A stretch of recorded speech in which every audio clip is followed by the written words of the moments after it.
교회는 세상의 희망입니다. 세상 사람들이 교회를 향해서 이러쿵저러쿵 말들을 한다고 할지라도 교회는 세상의 희망입니다. 세상의 희망은 오직 예수 그리스도 한 분뿐이시며 교회는 예수 그리스도의 복음을 담당하고 있기 때문에 세상의 희망입니다. 여러분이 교회 생활할 때에 예수 믿는 하나님의 자녀로 이 땅에서 살아갈 때에 교회는 세상의 희망이라고 하는 이 분명한 사실을 알고 자부심을 가지고 어깨에 힘을 주고 세상 속에서 당당히 살아내는 믿음의 사람들이 다 되시기를 축복합니다. 그런데 세상의 희망인 교회가 세상 속에서 희망으로 나타나려고 하면 교회가 무엇인지를 알고 그에 걸맞은 삶이 되어야 합니다. 교회가 무엇입니까? 오늘 네 번째 시간 본문에 이렇게 말씀을 합니다. 그러므로 이제부터 너희는 외인도 아니요 나그네도 아니요 오직 성도들과 동일한 시민이요 하나님의 권속이라. 교회는 하나님의 권속입니다. 권속이라고 하는 말의 헬라어는 오이코스인데 그 뜻은 가족이라는 것입니다. 교회는 하나님을 아버지로 섬기는 하나님의 자녀로 구성된 가족 공동체의 한 가족입니다. 가끔 우리가 이런 말을 하게 됩니다. 우리 교회는 가족 같은 분위기 가운데 있습니다. 참 좋은 표현이긴 하지만 교회는 가족 같은 곳이 아니고 본질적으로 하나님의 가족입니다. 예수님을 믿기 전에 우리는 외인들이었습니다.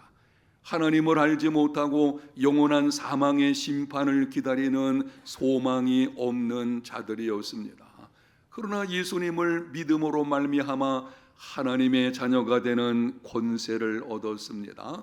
이제는 한 분 하나님을 아버지로 섬기는 한 가족이 되었습니다. 교회는 하나님의 가족 공동체입니다. 혈육의 가족은 이 땅에 있는 동안만 가족입니다. 여러분 모두가 한 가족을 이루어서 여러분 가정 속에 가족들이 있는 것을 보게 되는데 이 땅에 우리가 살아있는 동안만 가족입니다. 부모님이 돌아가시게 되면 우리의 의식 속에는 부모에 대한 것이 오랫동안 남아있겠지만 실상은 돌아가심과 동시에 가족관계는 끝나는 것입니다. 그러나 하나님의 가족은 금생과 내생으로 이어지는 영원한 가족입니다. 예수님께서 오시기 전에 우리가 죽는다면 우리 영혼이 천국에서 함께하는 가족입니다. 예수님께서 다시 오시는 그날에는 우리 모두가 신령한 몸으로 부활하게 될 것이고 완전한 몸과 완전한 영혼을 가지고 영원토록 천국에서 함께하는 가족이 될 것입니다. 혈육의 가족과 하나님의 가족 차이가 무엇인지 이사야서 49장 15절에 하나님께서 말씀하셨습니다. 여인이 어찌 그 젖먹는 자식을 잊겠으며 자기 태에서 난 아들을 긍휼히 여기지 않겠느냐. 그들은 혹시 잊을지라도 나는 너를 잊지 아니할 것이라. 여인이 어찌 그 젖먹는 자식을 잊을 수가 있겠습니까? 이 땅에 있는 사랑 가운데서 가장 큰 사랑이라고 하면 모성애를 말하곤 하게 되는데요, 어머니가 어찌 자기가 낳은 자식을 잊을 수가 있겠습니까? 그러나 극한 상황이 찾아오게 되면 잊을 수도 있습니다.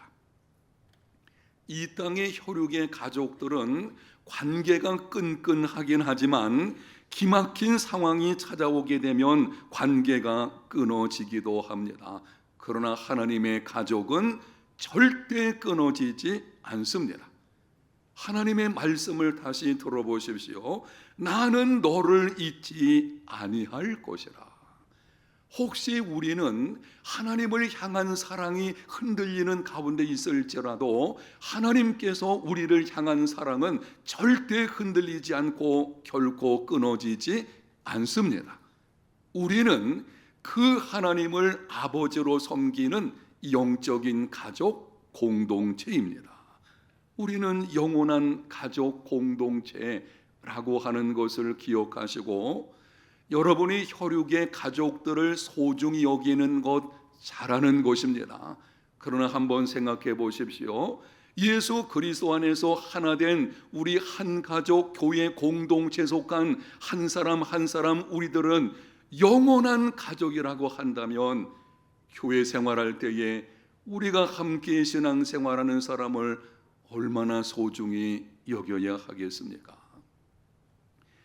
교회를 하나님의 가족 공동체라고 할 때에 중요한 두 가지 의미가 있습니다. 첫 번째는 은혜로 이루어지고 은혜로 행하는 공동체이다.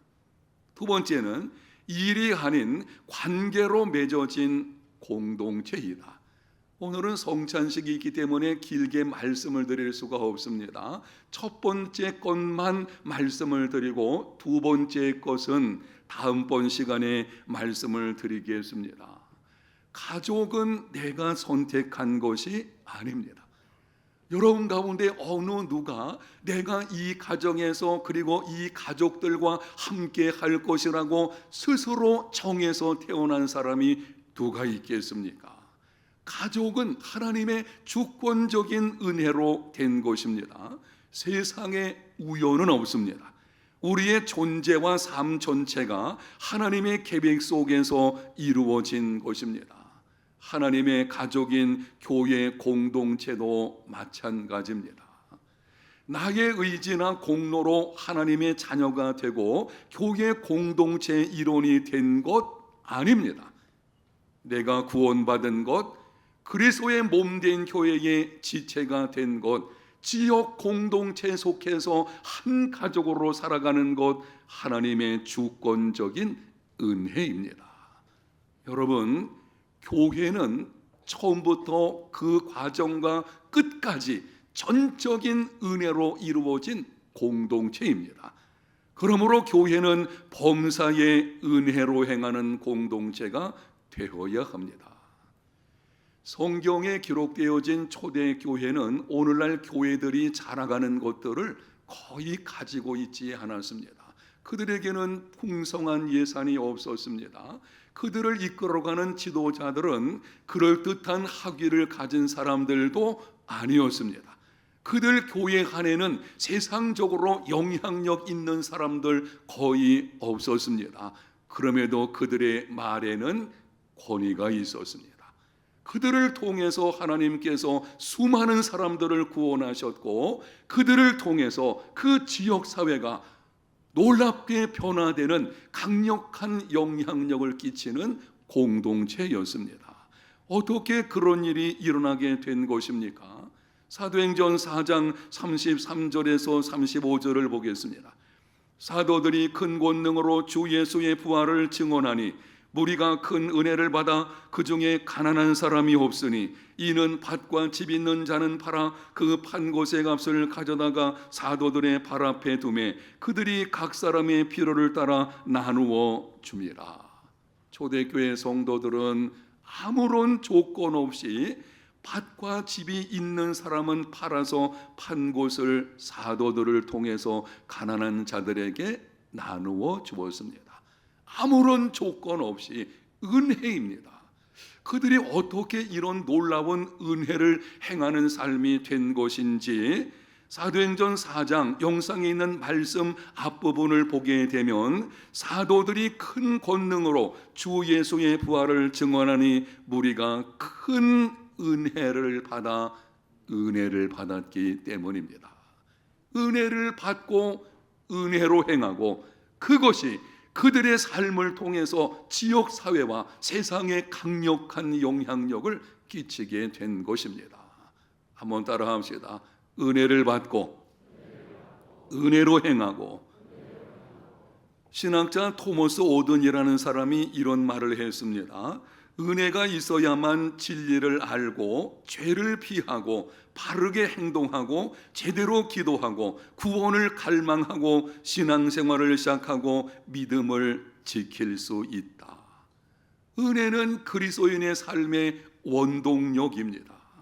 은혜 받고 은혜로 행하는 교회, 성도들의 삶이 변화되고 교회다운 교회가 될 것이고, 그때에 강력한 영향력을 끼치는 교회로 세워지게 되는 것입니다.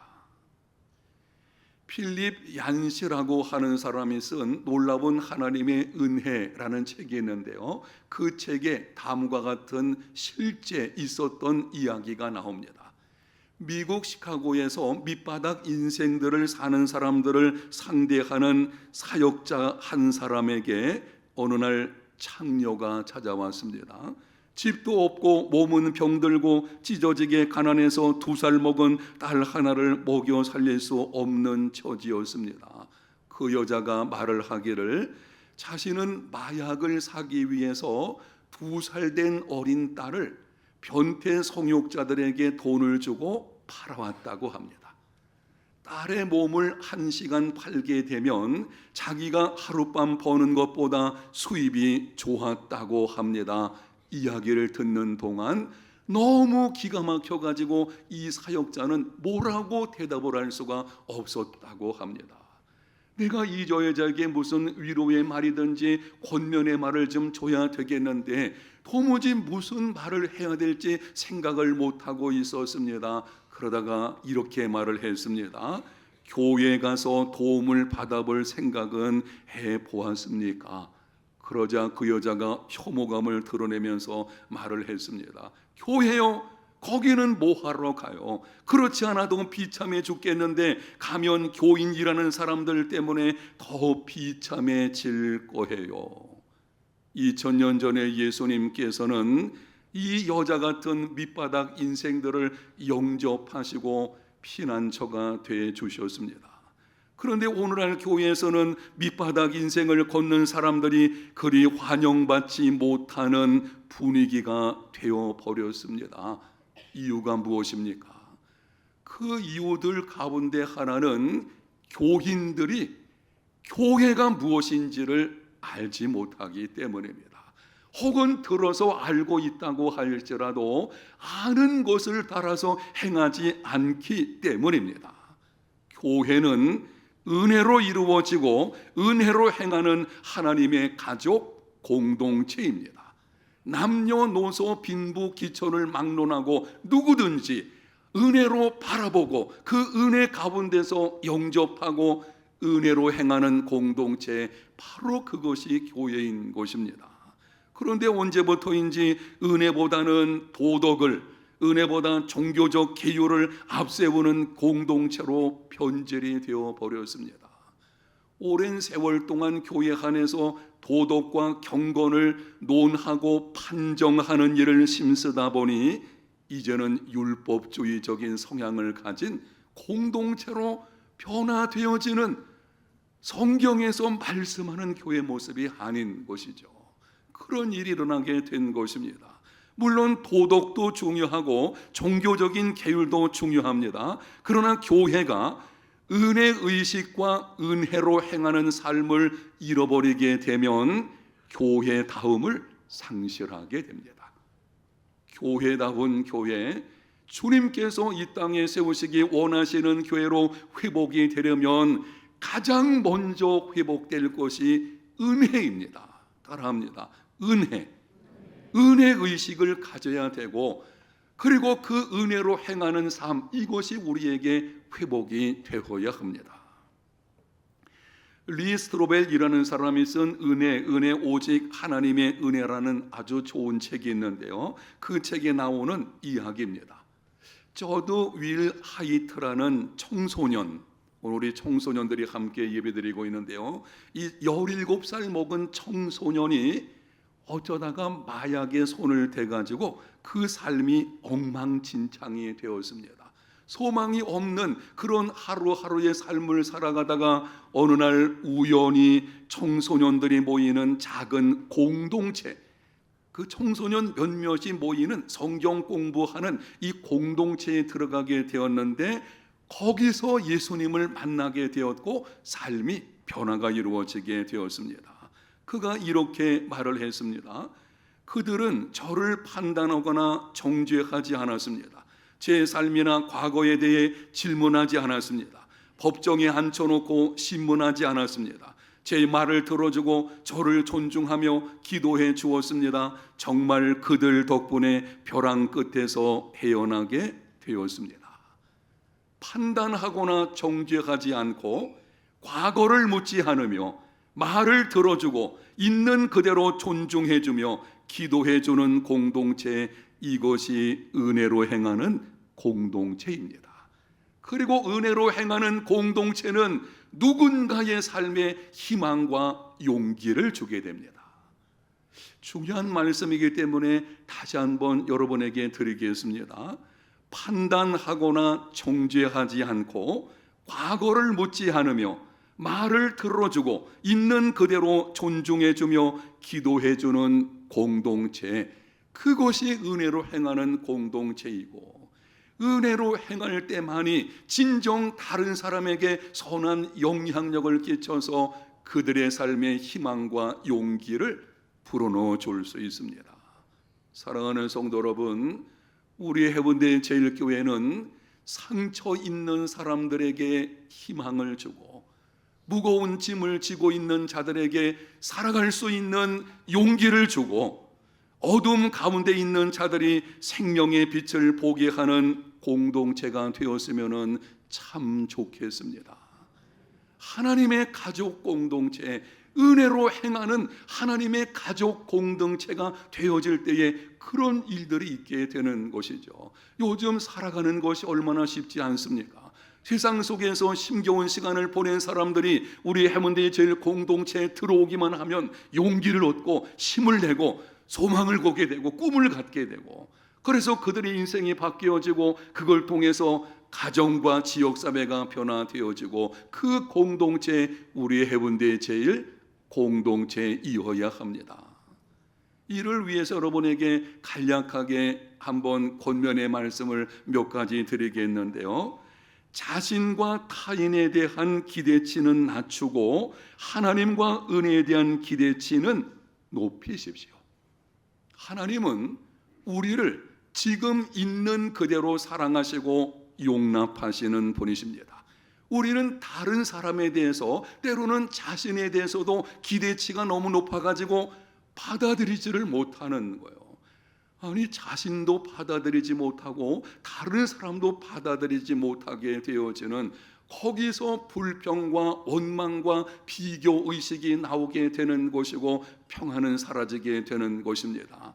정말 은혜로 행하는 공동체가 되려면 하나님과 하나님의 은혜에 대한 기대치를 높이는 삶이 되어야 합니다. 사람은 의지의 대상이 아니고 섬김의 대상인 것입니다. 여러분의 기대치, 다 우리는 기대치가 있어요. 사람들에 대한 기대치는 좀 낮추십시오. 그리고 있는 그대로 받아주십시오. 그리고 우리의 기대치는 하나님 그분과 그분의 행하시는 은혜, 거기에 대한 것을 높여가야 합니다. 그 다음에는 상처 있는 자를 해결할 문제 있는 자로 보지 말고 사랑해야 하는 인격체로 보십시오.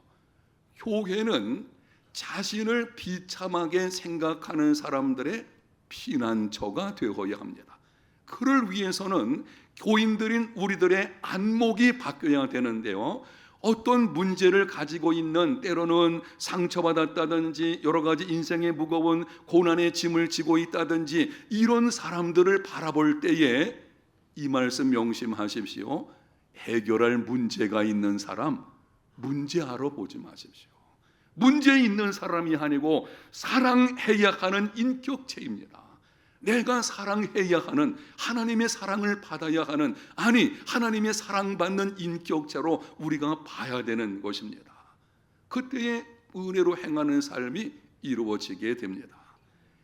은혜의식을 가지고 범사에 은혜로 행하는 삶이 되십시오. 우리가 구원받은 것, 이만하게 믿음 생활하는 것, 장차 천국에 들어가는 것, 그리고 천국에서 상급받는 것, 이 모든 것이 전적인 하나님의 은혜인 줄 알고 바로 그렇게 구원받은 우리가 모인 공동체가 교회라고 하는 것을 기억하셔서 범사의 은혜의식을 가지고 은혜로 행하는 삶이 다 되시기를 예수님 이름으로 축복합니다.